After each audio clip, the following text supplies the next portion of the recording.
Gigi Blankies proudly presents Musings with Steve and Teresa.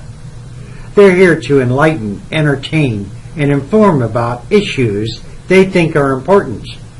They want people to think about how positive actions make positive people.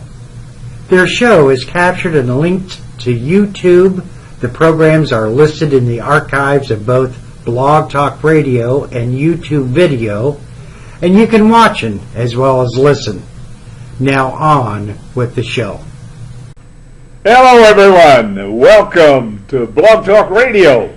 Our show is captured and linked to YouTube. The programs are listed in the archives of both Blog Talk Radio and YouTube as the Musings with Steve and Teresa. Links can be found on our Facebook page. You can watch as well as listen. Now, strangely enough, we refer to our efforts as Musings with Steve and Teresa. I'm Steve, a co-host. I'm Teresa, the other co-host. We're here to enlighten, entertain, and inform about issues that we think are important. Now, we want people to think about how positive actions make positive people. Terry, what do we got on the blankie wall this morning? Oh, well, I have the latest in my series of Walk on the Wild Side. We're taking a little different direction this summer. And this one is, I call it Lions and Tigers and Cheetahs. Oh, my. Because we have, it's probably hard to see on the video, but I've already posted close-up pictures of this on Gigi Blanky's Facebook page. So if you see, we got tigers, there's tigers and lions and cheetahs, and I put the same thing on both sides, so it's really a dramatic blankie, and I think it's absolutely great, and it's Shani approved. She approved of the fabric, and because there was a concern about they all have blue eyes, and we were concerned about the eyes maybe scaring little people, but Shani says, no, it's cool, Gigi. So this one's available now, and I'm working on the Reiki bags, and they'll be available pretty soon. And you just buy your blankie and with the bag, and we'll explain more about that. I've got to work out a nice video and everything for it, and explain what I've got in mind. But here's the latest. You can see it on Facebook. Fantastic. Well, I wanted to start the story here with something that we've all heard. There was a meteor that flashed in the sky here a few weeks ago, and then the CNN announced that a meteor struck the surface of the moon recently, causing an explosion that was visible on Earth. Yeah, I saw pictures of it. It was like, ooh. It was about 200 pounds, less than a meter wide. In other words, about a yard wide and 200 pounds, like I said. That's a good chunk of rock. That's a good chunk of rock. And the thing that caused the flash, it hit it at about 56,000 miles an hour. That's even hard to imagine. And there's no oxygen on the moon, so it didn't get slowed down by like Earth meteors. Atmosphere. Yeah. And the flash came from just the impact causing heat from compression, and the metal glowed. Yeah. And just made a big kaboom. They're going to be watching next year when the Earth comes around into that meteor pattern and see what they got. But it was visible from Earth without a telescope. If you just happened to be looking at it. Yeah, and at the same time, just last week we had another asteroid pass us by and not do anything at all. Didn't do anything at all. Yep, so once again, it's okay, they're going to be coming. This is the year of the asteroids and the things from space, but this one they said was the closest that's happened yet, and it was like 3.5 million miles. It's like, so don't worry about it. A nearby pass, yeah. Just a nearby pass. Well, to change the voice of humor a little bit there, it says, it's tough enough landing a job these days. Try not to commit these interview gaffes that were reported by hiring managers. The candidate came in a cat suit. A cat suit, that's going to make an impression, Yeah, and the job applicant came in for the interview with a cockatoo. on his shoulder. I wonder what he was thinking. If he was thinking. Yes, if he was. And an individual applied for a customer service job. When he asked what he might not like about the job, he said, "I don't like working with people." Customer service? I don't like Customer people. service, That's yeah. not gonna work. The That's not gonna insurance broker said sometimes he has to call people who miss paying their monthly payments. He said one day I called a customer, told him his insurance premium check had bounced and due to lack of funds, and he said, well, who didn't have the money, me or the bank? Anyway, That's kind of the same thing, isn't it? So much for people. You came up with the thing about 3D manufacturing. Yes, I found this. Apparently, it's been around since the 80s, but only recently it's come into personal use, where some kind of printer will print things in a 3D. I'm not sure how it works, but as we've been investigating this, it works like if you've ever seen the movie Fifth Element, where that machine puts the girl back, stacky, stacky, stacky, stacky. Apparently, that's how this thing operates. And, lays layer, micrometer levels of material. which is really, really, really, really tiny. Well, they started with doing plastic, but They said a lot of people are using it to make toys right now, but yeah, a new cell phone covers, iPhone covers and Yeah. stuff like that. You can. There was a story here a while back where a guy designed the stuff and made a gun out really, of plastic. Out of plastic, yeah, that'd go through metal detectors And and he everything. fired it, and it did fire Yeah. with not very much accuracy because his gun work wasn't Right. But too the exact. machine made it. Yeah, and then when he tried to fire it the second time, it blew up. There you So, go. So that's not going to work yet. Well, the thing is that if you got the right kind of material, now in your article there they mentioned There's a that they're big one making here. other products. They're learning to use other products with this technique, even Yeah, to the it said extent that. that they could. Said virtually no material you can't print with. Recently working on food printing. Now I don't know why Mm-hmm. you'd want to print food Well- other than just because you could. Yeah, well, if you've seen Star Trek, they have that little machine that you walk up to it and you tell it what you want, and it makes it. I mean, Well, it just goes it- whoop, and there it is. So maybe we're working What- towards that. What would you do? It cost me $20 to buy a cartridge for my inkjet computer. Yeah, what's it gonna cost? What's a food processor going to cost? Yeah. I mean, you'd have to have a tank of all kinds of this stuff That you was suck out my and put question. a carrot together. You That know. was my question. They said they use printing food, and they're working on multi-material printing, integrating electric wires, batteries, and motors. They're working on trying to make a robot that can walk right out of the printer. Well, they're having trouble with the batteries right at the Yeah. moment. Yeah. Well, Yeah. it went on to say in another article that the 3D model is available. You can buy one right now. It costs you like $1,000. Yeah. But Brainstorm. You remember Soylent Green, where they recycled everybody and Yeah, redid the proteins? well, this is just amazing. It blew me away. And then, like on something I saw a picture the other day, they had fabricated or printed, I guess is the word, a little. It looked like the connector between lungs. You know, the little trachea with the little doodads coming out for a baby. It was about this big, and they made it out of biomaterial, and they gonna put it in the baby to help the baby breathe. So Well, I remember when I heard about them doing infant surgeries and so forth. But if I get, you're growing, right? And if I put a 1/4-inch pipe in there, and you grow to need a 1/2-inch pipe, that Then they means have I to got to have go back another surgery. and put a new pipe in. Well, I didn't see if this new bio stuff would grow with the child. That's a really good point. And it says that if you can envision it or draw a design, you can have it printed out. They'll even there's a website you can make your design and send it to them, and your product will come in the mail. They did point out a point that in manufacturing, pipes and configurations and valves and so forth, it's often difficult to get the inside perfected.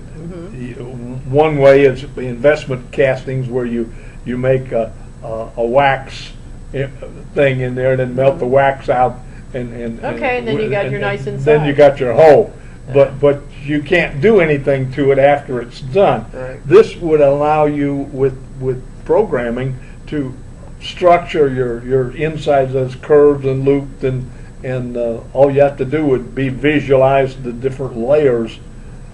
In fact, they could probably get that off of a CAT scan. Well, I don't know, but Now, this CAT is just scan, absolutely amazing. CAT scan does layers. Yeah. So they're just taking these things over and plugging them in someplace else. So Well, we've invented something. Huh? The one Sure we guy did. says it's the closest thing to teleportation we have yet. Yeah. Well, there was one book on it that talking about teleportation. Is the only real thing was that the subject always had to die. You had to have another soul on the other end to put back in the thing you teleported. I just find that absolutely amazing. And there's plans to try to build airplanes and all kinds of stuff. It's apparently this is the new industrial revolution. Somebody's saying there's companies wanting to, like I said, build airplanes, build everything. It's like, well, we'll see what happens, but it's just booming. Well, to fit into the directions of misdirection and so forth, my parents were making funeral arrangements. The sanitary salesman pointed out the plot that he thought they would like. He said, "You have a beautiful view of the Swan Pond," he assured them, and Dad wasn't sold. "Unless you're including a periscope in my casket, I don't know how that's going to help." Yes, I always found that interesting. There's a view of the river. Well, but you're in the box. Yeah. You're not even in the box. You're already gone. Yeah. Oh well. The section that you got, we got two of them. They're about brain implants and robot exoskeleton suits. Now, down the road, they're going to be coming together, but these guys were doing the version of lifting exoskeletons for military purposes, where a guy could pick up 500 pounds. Well, it says it can strengthen up 2 or more men, so that's amazing. There are all kinds of people working on this exoskeleton suit all over the world, and there's. Well, it's got to be mastered if they're going to ever build robots. Right. I mean, this is one step in the thing, but the problem that they're continually having is how to fine-tune the biofeedback. So now, when you reach out and touch something, your arm has moved a certain rate, and then it has slowed down and stopped, and you know where it is. And then you close your fingers, and you can pick up an egg or something heavy and so forth. You got to be able to know what you're picking up in order to control it and not squash it. Right. And this interlinkage. They're working on it. They'll figure it out. Probably with these microchips. Well, the microchips will be how they'll incorporate it. Yes. Yeah, but these exoskeleton suits, I'm kind of excited about them. I mean, they've got some the wearable robotic suits that allow people that are paralyzed to get up and walk. It's like, you remember when the Superman guy got hurt, and he said that was his dream, is to help spinal cord injuries. Yeah. Well, apparently this is one company is specializing in that, and let's see here. Well, it said that this again is back to the activation in the case of a paraplegic.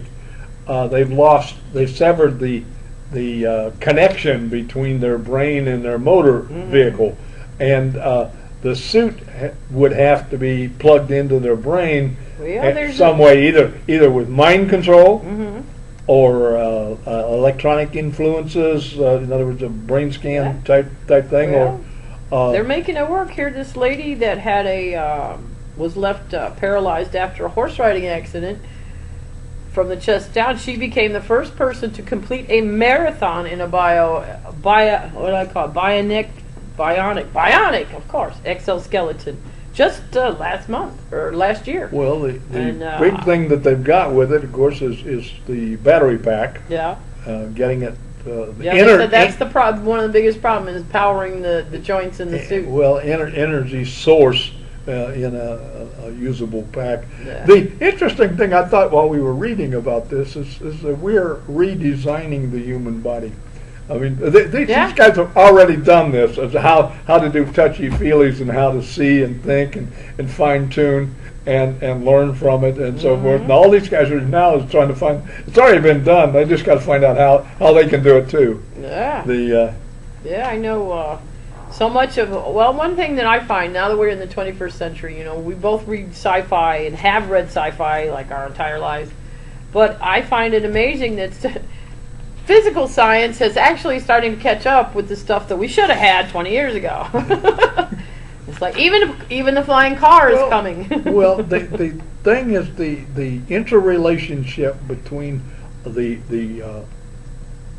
idea, the manufacturing of the idea, and the material that you make it out of. For instance, right now they're doing things with metallurgy to put on a spaceship and so forth that will have the strength without having a mass. In other words, speaking of space, they even got one that they're trying to use for the astronauts to hinder muscle movement. So, you know, when they're all into low gravity and everything, that, you know, it makes you stronger. They're trying to fix it so that... This would be the a reverse of a weightlifting machine. Yeah, that's what it said. For space capsule peoples. And they could assist movement, but... That's an interesting thing they're doing. That they find out that when they send you into no gravity, your body... Your muscles get goofy. your body just goes into jelly. Yep, well, but gravity works and it keeps us together. Taking some wild ideas, there was a lady, went up to my friend who worked at this water park at the amusement center there, and she says, "Excuse me," pointing to the pond, "what is that water made of?" And the guy, he was a high school graduate, he says, "Well, 2 parts of hydrogen, 1 part of oxygen." And she turned to her boyfriend and she says, "See, I told you it wasn't real." Yeah, I had somebody say some stupid things like that to me one day when I was cooking. I have a big flame broiler and I got these burgers cooking and the flames are going up and I'm putting the hot ones up on the window, and this kid pokes his head in the window and says, "Are these freshly made?" And I almost said, "No, they're from yesterday." I didn't. But you know, when somebody hands you a straight line like that, you know. Yeah, how long have you been sitting on the counter? Well, we got 10 false facts that everybody... False facts. False facts that people thought were true. And, you know, up until the 16th century, everybody knew that the sun and the planets went around the earth, right? Galileo. Sure. Up until the late 19th century, epidemic illnesses such as cholera and plague were most common procedure or caused by poisonous mists filled with particles from rotting things. In other words, the air caused the cholera and germs.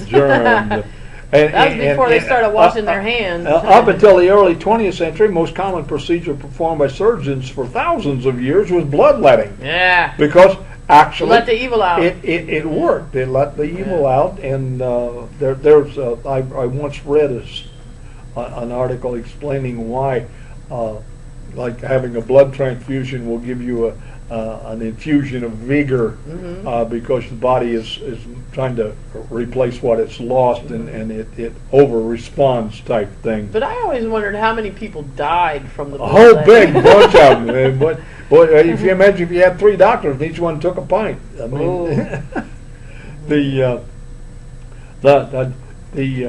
as misinformed as all that sounds now, our predecessors believed these facts with some same certainty that we believe that the earth is round and hot fudge sundaes make us fat. Living a time of such dazzling science and technology, we stand firmly behind our beliefs, even so much of that we think we know to be correct is actually wrong. Here are some of the more common misconceptions, ideas that may have started as wives' tales or came from a a faulty study that was later proven wrong. Whatever the case may be, these facts are false. Okay. Going out in the cold with a wet head, washing your hair and going out into the cold, will make you sick. You've heard that all your Mom life. said no. Put on a hat or you'll catch your death of cold. Yeah. Screeches every micromanaging mama as her charges march off into the winter wonderland. But in numerous studies addressing the topic, people who are chilled are no more likely to get sick than those who are not. Wow. Now. A wet or dry head makes no difference, but these tips can help you stop a cold before it starts. But it's wet okay. hair would freeze. Well, the thing is that the mere fact They're that saying it's wet, not going out without a hat and a sweaty head it won't make you sick. Won't necessarily make you sick. Now, the other thing is you lose your body heat through your head. Most of it, and I've heard this, and everyone knows that you lose somewhat around 98% of your body heat through your head. Right? I always thought that was a bit excessive. Well, except you don't. As reported in the New York Times and elsewhere, the amount of heat released by any part of the body depends mostly on the surface area. On a cold day, you would lose more heat through an exposed leg or an arm than a bare head. So well, that's all right. I'll still wear my hats and I'll put on my gloves and my long coat. If you had a snowsuit on and a parka and a hat, and you took the hat off, then you would lose 98% of your heat loss out to your head. I mean, yeah, see, that really never made any sense. I mean, sure, you would lose. I like this one here. The Vikings wore horned helmets. In no place do you see a Viking warrior that does not have got the the horns. big horns on his pointy hat. Big stuff. Well, it turns out that they didn't wear pointy hands. Those were special symbolic things, and they had even fallen into disuse by the time the Vikings were out kicking the daylights out of everybody. Now, actually, if you think about it, this was a race of people that lived up in Norway and Scandinavia, and they grew up, and all of a sudden they began to visit other countries and raid them. Now, there must have been a scarcity or an overpopulation in their native land that generated the reason for them to come down into England.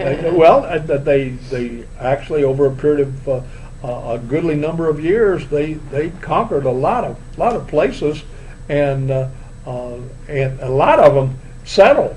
Yeah. I mean, they're still there if they ever figured out about it. Yep.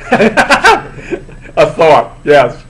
Shortage of woman. Yeah, that'll make a man go adventuring and looking for. If you had a closed society and everybody was related to everybody else, you need some new seed. Need some new, yeah. Need a new mare. Yeah, but no horns on the helmet. Well, okay, but the horns came back when Wagner's The Ring Cycle was being done, and they put horned helmets on all of the Valkyrie singers in the that was the late 19th century. Yep, they had a horned head. And the big fat lady with horns on there and hubcaps for. Yep.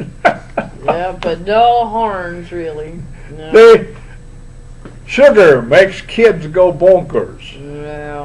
Well, we thought about that, and we're on one hand, of course it's true. You wind them up, and the kids are running up and tearing hell out of every place. But they say, in fact, the sugar doesn't affect the behavior. It's possible that the idea itself is so ingrained that it affects our perception. In one study, mothers were told that their sons had consumed a drink with high sugar content. Although the boys that actually consumed sugar-free drinks, the mother reported significantly higher levels of hyperactive behavior. So, I know some little people that if you give them an entire full-size candy bar, you will be peeling them off the walls. Now, whether it's not, maybe the sugar doesn't go bonkers, but maybe, I just had a thought, maybe the sugar gives them so much energy that they have to run around. But whatever it is, she don't get chocolate. I remember that your sister was born with Rh negative blood and had to have her blood changed at the hospital, which was they that was the first one done Yeah, in this a long area time here. ago. And your mother went to the school Mhm. and mentioned to the teachers that this kid, they didn't know whether there was any bad repercussions Right. from this blood change, and so would they watch to see. Mhm. And it was interesting over the years that Connie got away with murder because they were allowing, they were For her expect- condition. they were expecting things to happen, and she made them happen. And yeah, but nothing ever happened other than she's just slightly yellow. Here was one I thought was cute. Napoleon was short. Yeah. Said he was written into the history book. He was 5'2", with French measurements. Right. That could be Okay, a difference. transferred into our measurements, he was 5'7", which made him a little bit bigger than most of the people that were around him in France about that time. That's still on the short side. Well, I mean, nowadays. nowadays, but Yeah, the armor, suits of armor, you go into over to England They're and so little. forth, that most modern men can't wear them. I've seen them in the museums in Cleveland, and they weren't much bigger than me. It's like, wow, all the people were tiny. But they say each generation's getting bigger because of Well, nutrition and medical advancements, and they didn't have enough to eat. yeah. We talked about the stretching before exercise several weeks ago, Mm-hmm. and they particular tests. Now, the stretching that they're talking about is not just limbering up stretching. Oh, it's that major They're series. saying you're doing major muscle contractions and this and that and the Yeah. other, and if you use up your energies, you don't perform as well next time you do it. Yep. So it's a kind of a misdirected Well, thing. Yeah, I usually stretch but- after the exercise because the if- muscles are going. If you don't, when you're getting out of bed and you stretch a certain way and your Makes ankle the oxygen cracks, go around and you, everything. you need to stretch that out. You Yeah. know, there's a minimum amount of stretching to get moving and so Yeah. forth. Yeah, So- but a little is good. But as again, anything in moderation. Yeah, and the one that cholesterol in eggs is bad for the heart. Boy, they put just about the time they came out with that study about cholesterol and eggs. This guy started a breakfast thing with eggs and omelets, and it was great. You could get eggs, and we traveled. We were traveling at the time, and this was a great place to eat. And then they came out with the thing that eggs were bad for your cholesterol. Quit eating eggs, and of course the guy's business flopped. Yeah. And Yeah, well, that's the- not true. I'd say it's the other junk well, that you eat with. they- I know old people that eat eggs every day. yeah, you're looking at one. They I said eat eggs almost every day. the cholesterol doesn't seem to come from the egg. It's the saturated fats that.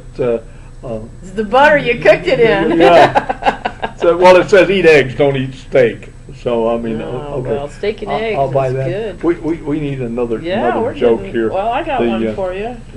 Even though there was a blizzard raging outside, I made A what? a blizzard raging outside. I made the half mile to the bakery where I asked the owner for 6 rolls.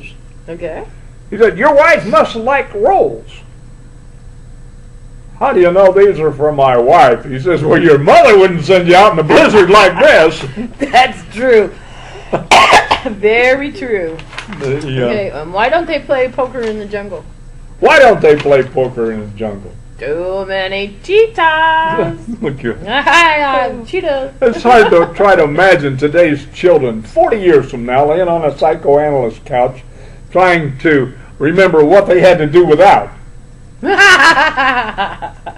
Yeah, I've had conversations like that. What do you mean you grew up without a microwave, a Yeah. telephone, da da da? It's like, hey, we had a lot of fun and we read books. Boots! Yeah.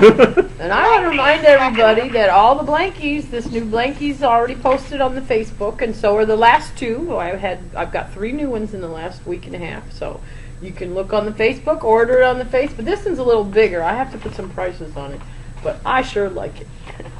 And we're getting out of time. Yeah, well, we want to thank you, listen, for our podcast, and we'll return. Couple of weeks. It's going to be a couple of weeks here during the summer that we're going to be away, but we'll put it on Facebook. Our mission on these Blog Talk Radio presentations is to stimulate your thinking, Prod your mind into new channels, pump up your interest in life, rebuild your enthusiasm, and whether you're pro or con, we insist that you join us as we investigate, evaluate, and participate. Be part of the solution, not part of the problem. Yep. Thank you and good evening. See ya. Gigi Blankies, thank you for listening to the podcast today. This program is archived at Blog Talk Radio, captured and archived for YouTube video, and linked to Facebook as Musings with Steve and Teresa. Think positive, be positive, live positive, and enjoy.